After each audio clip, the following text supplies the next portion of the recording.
Hey, Warwick Powell here from Smart Trade Networks. I'm coming to you from Brisbane, Australia, and it's Friday the 4th of June 2021.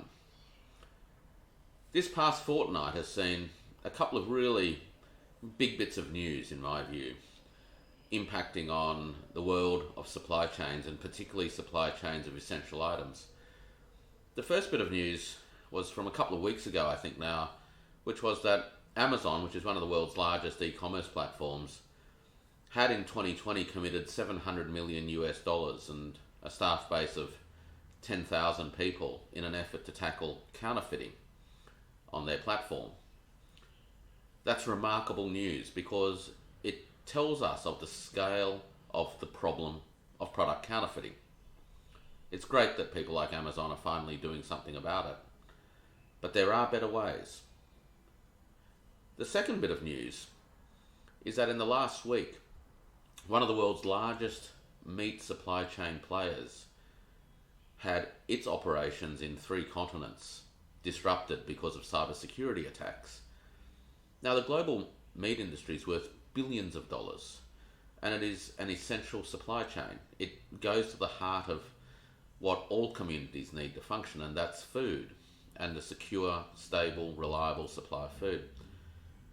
Now, the cybersecurity attacks on these beef supply chains resulted in upstream impacts on farmers and cattle markets, and downstream impacts, which haven't all been felt yet, that'll reverberate through the system as meat supplies sort of ebb their way through to supermarkets and butchers and restaurants and ultimately to the dining rooms of households around the world.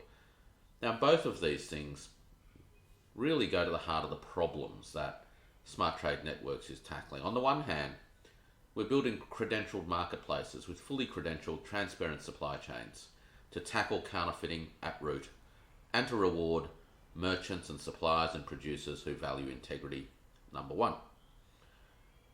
As for the security problems, the best design-led solution is ultimately going to replace the centralized solutions which create honeypots or risk vectors with decentralized systems that act as their own buffer against these kinds of attacks.